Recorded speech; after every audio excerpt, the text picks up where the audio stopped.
그런데요, 로마서에 봤더니 이게 AD 57년이거든요. AD 49년에 예루살렘에서 결정한 내용을 아직도 로마 교회에서 유대인과 이방인들이 논쟁을 벌이고 싸우게 되는 요소로 남아있더라라고 하는 것이죠. 네.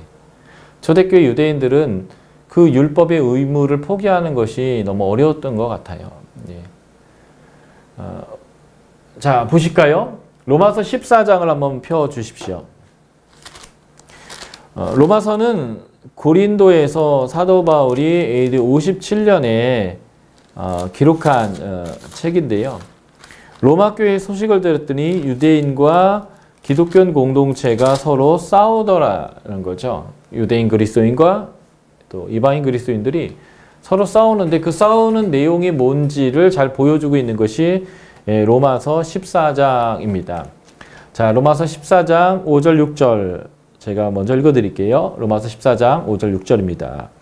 어떤 사람들은 이 날을 저날보다 낮게 여기고 어떤 사람은 모든 날을 같이 여기니 각각 자기 마음으로 확정할지니 나를 중히 여기는 자도 주를 위하여 중히 여기고 먹는 자도 주를 위하여 먹으니 이는 하나님께 감사함이요 먹지 않는 자도 주를 위하여 먹지 아니하며 하나님께 감사하느니라. 이 본문에 봤더니 어떤 특정한 날을 다른 날들보다 더 낮게 여기는 사람들이 있더라는 거예요. 그리고 다른 사람들은 모든 날은 똑같이 이렇게 얘기하는 거죠. 이 말은 무슨 말일까요? 예, 안식일이요. 안식일이 다른 날보다 특별한 날이다. 그래서 이 날을 꼭 지켜야 된다라고 하는 사람들이 있었다는 거예요. 낮게 여긴다 할 때 이 여긴다라고 하는 단어가 결정한다, 판단하다 이런 단어예요. 그러니까 안식일이 하나님의 특별한 거룩한 날이라고 결정을 했는데 뭐라고 결정했어요? 더 낫다 라고 하는 사람들이 있더라는 거예요. 그래서 율법이 정하고 있는 날과 절기를 더 우월하다고 판단하고 그 율법을 지켜야 한다는 거예요. 근데 이게 예루살렘 공동체에서 이방인에게 율법의 의무를 강제하지 말자라고 결정이 있는데 그 율법의 의무에는 이 유대교 율법이 나오는 날과 절기를 포함하고 있는 것이죠. 또 하나 이 로마 교회에서 어떤 문제가 있었는가? 14장 2절을 보시죠. 어떤 사람들은 모든 것을 먹을 만한 믿음이 있고 믿음이 연약한 자는 채소만 먹는다. 이게 뭐예요? 우상의 제물 문제예요. 우상의 제물.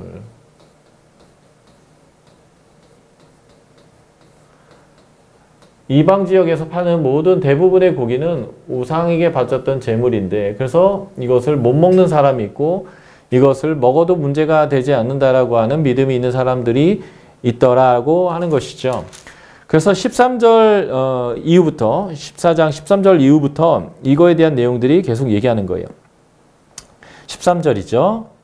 그런즉 우리가 다시는 서로 비판하지 말고 도리어 부딪힐 것이나 거칠 것이 형제 앞에 두지 아니하도록 주의해라. 서로 지금 먹는 사람과 안 먹는 사람들이 우상의 제물을요 비판하고 있는 것이죠.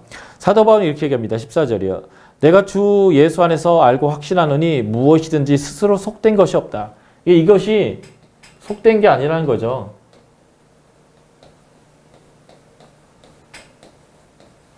스스로 속된 것은 없다.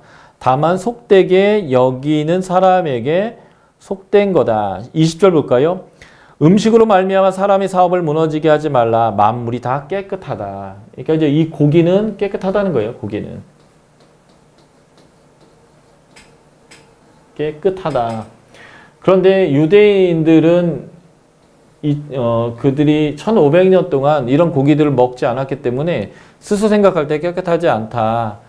이것은 우리가 먹을 수는 없는 음식이다라고 하는 것에 여전히 매여 있다라고 하는 거죠. 그래서 유대인들이 이것을 가지고 이방인들이 먹는 것에 대해서 책망했다라는 거예요. 그래서 사도 바울은 얘기하죠. 먹는 자도 주를 위해서 먹는 거고 안 먹는 사람도 주를 위해서 안 먹는 거다. 서로 판단하지 말고 각자를 비판하지 마라. 이렇게 얘기하는 거예요. 어쨌든 로마 교회에서도 여전히 뭐가 문제냐면 복음의 전도자로서 그 당시에 말씀 사역을 주도했던 유대인들이 이 날과 절기와 율법을 지키는 것에 여전히 매여서 그것이 복음인 양, 그것이 하나님의 말씀인 양 강조하고 가르쳤다는 것이죠. 이게 1세기 초반에 초중반에 이단의 문제였다는 거예요. 다시 말해서 정리하면 이거예요. 복음 전파자들의 오류라는 거예요. 우리는 서양 기독교를 이식받았습니다. 그래서 마치 서양의 문화가 짬뽕되어져 있는 기독교 문화를 마치 참된 기독교의 문화처럼 이해하는 것이죠.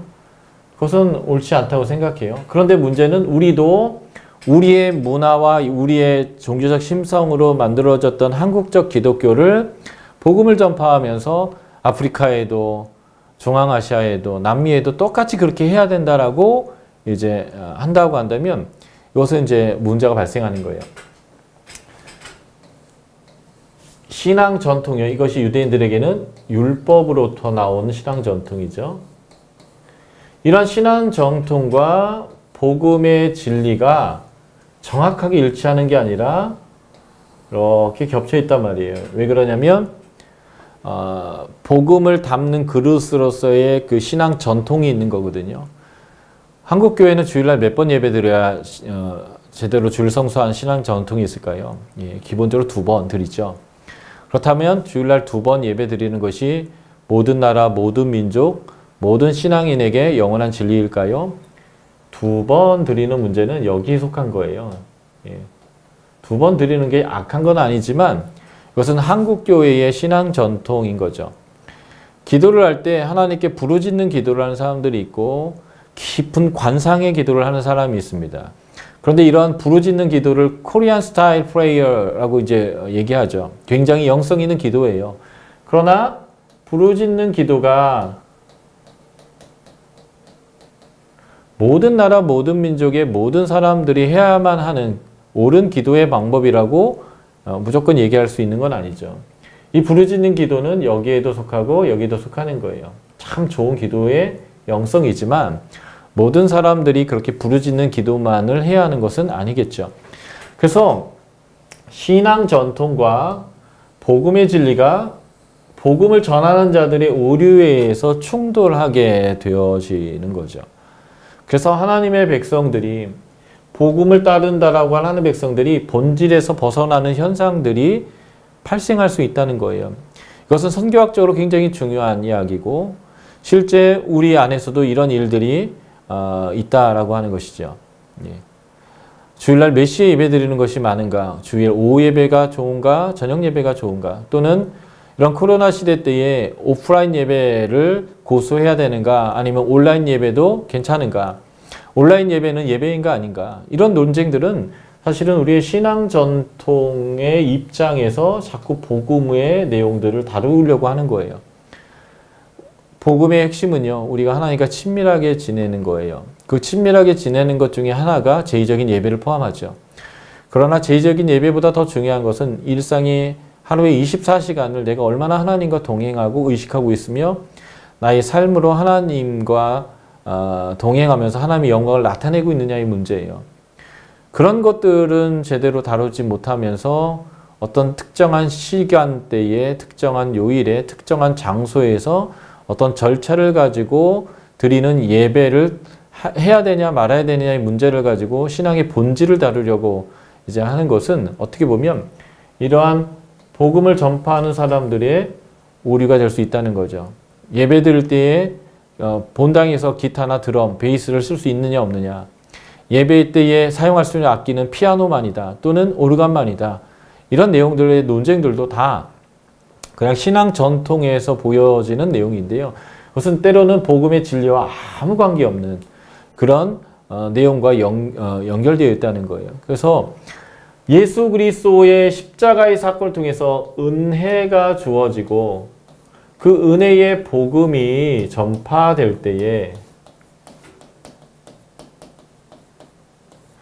오직 하나님의 복음의 진수만이 흘러가야 되는데 신앙의 전통 중에 영원한 진리가 아닌 것을 마치 이 복음의 진리와 동일시해서 전달하고자 하는 그런 또 복음의 진리에 대한 미숙함이나 오류 이런 것들로 인해서 1세기 초반과 중반에 이단들이 형성되어졌고 그것 때문에 사실은 교회에서 예루살렘 공회도 열리게 되고 바울이 가는 곳마다 그 복음의 진리가 신앙 전통과 충돌하면서 박해를 받기도 하고 하는 이런 일들이 많이 벌어졌다는 거죠. 그래서 우리 교회를 섬기고 있는 교회의 목회자들과 중직들은 복음의 진리를 마치 우리가 쌓고 있는 신앙의 전통과 동일하게 생각하시면 안 돼요. 특히 웨슬리 신학에서는 신앙의 전통과 복음을 굉장히 중요하게 여기는 그런 이제 신앙 전통이 있는데 이것은 귀하다고 생각하지만 언제나 말씀이 우선이고 그 말씀을 담는 그릇은 깨트려야 되고 바꿔야 되고 새로운 시대가 오면 새롭게 담아야 된다는 거죠. 지금 우리의 예배 형태들이나 지금 우리가 예배를 드리고 있는 그 모든 모습들은 지금의 새로운 젊은 시대들, 다음 세대들을 담기에 너무 딱딱하고 지루하고 너무 전통적이에요. 그럼에도 불구하고 우리는 그것을 고수함으로 인해서 교회에서 더 이상 젊은 세대들과 아이들이 이제 교회에 오고 싶지 않은데도 불구하고 이것이 옳다라고 이 신앙 전통을 너무 많이 붙들고 있는 것 같아요. 다 버려서라도 이 복음을 아이들이 받아들이고 우리 교회 안에서 함께 역동적으로 일할 수 있도록 해야 하는데 지금 이것과 이것이 충돌하니까 교회 안에 젊은이들이 하나도 없어요. 엄마 아빠가 교회 다니는 아이들이 주일학교에 나오긴 하겠지만 걔들이 청소년 되고 대학생이 되면 다 떠나버린단 말이죠. 왜 그럴까요?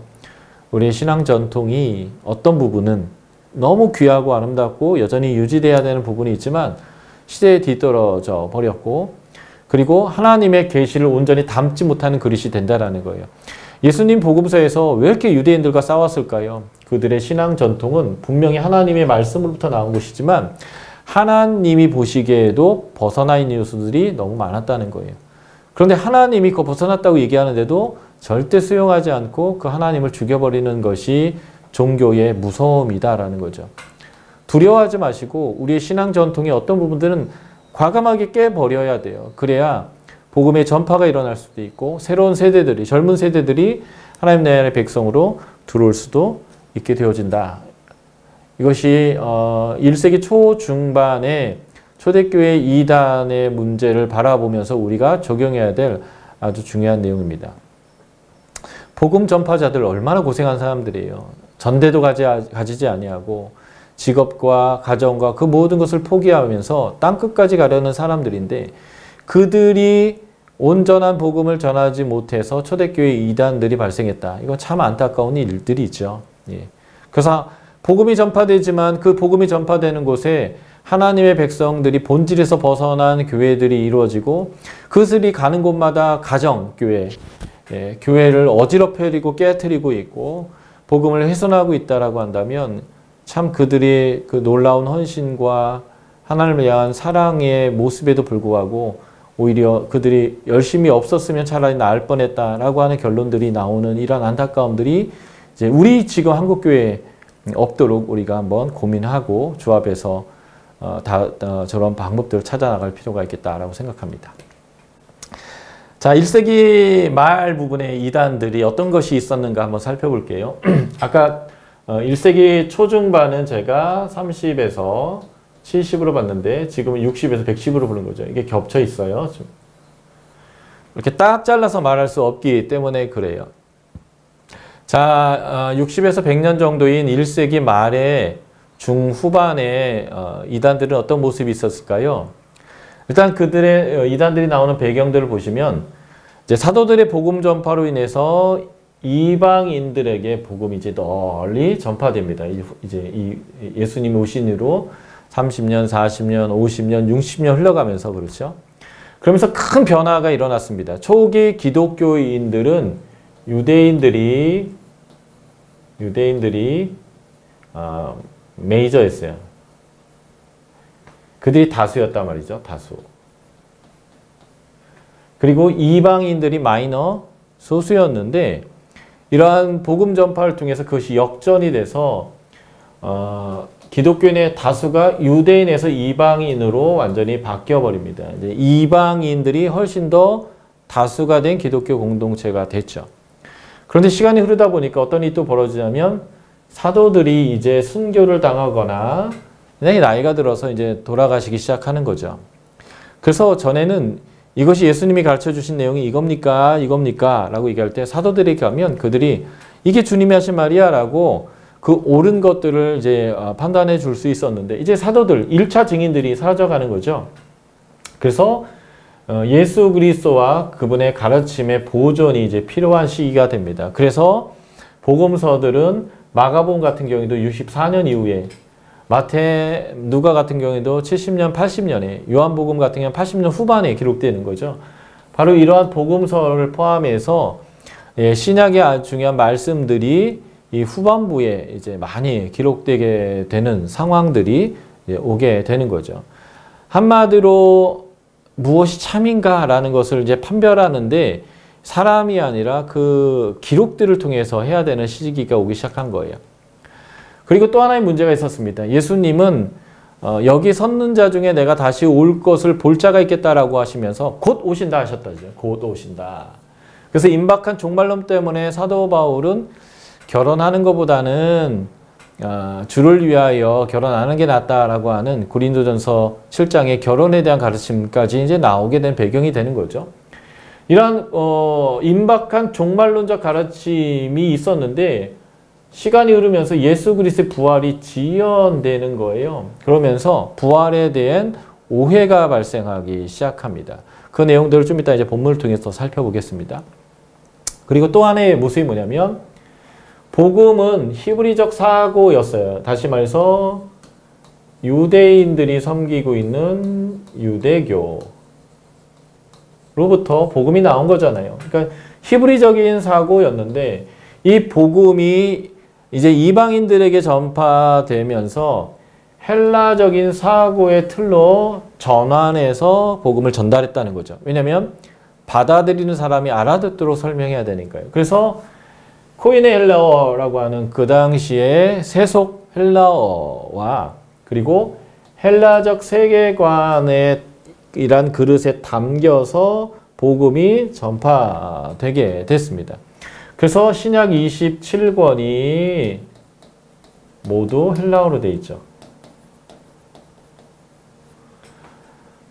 복음 전파 과정에서 그래서 이 히브리적 사고가 헬라적 사고로 전달돼서 하다 보니까 그들이 오해하기 시작하면서 복음을 잘못 받아들인 것 중에 대표가 뭐냐면 예수 그리스도의 성육신을 그들이 이해 못하겠다. 이게 뭐지? 라고 하는 것이죠. 이방인들에게는 하늘은 영적이고 선하고 참이고 땅과 인간의 육체의 부분들은 악하고 그리고 참 진리가 아니라 하늘의 그림자라고 생각하는 이원적으로 나누는 생각이 있었어요. 그런데 이 인간의 악한 육체 안에 영혼의 감옥 안에 신이 육신을 입고 왔다라고 하는 말을 이해할 수가 없고요. 또 그분이 죽었는데 다시 육체를 입고 부활했다라는 말도 이해하기가 굉장히 어렵습니다. 그래서 사도행전에 보면 복음을 전파하는 핵심의 키워드는 부활이거든요. 모든 바울과 베드로의 설교를 보면 부활이 핵심 키워드인데 이 부활을 전할 때마다 사람들이 오해하거나 이해하지 못했어요. 이해 불가였다는 말이죠. 그렇기 때문에 이들의 이원도적 세계관 안에서는 성육신을 이해할 수 없었고 그래서 가현설이라고 하는 이단이 이제 영지주의적인 이단이 발생하게 되었다라는 거죠.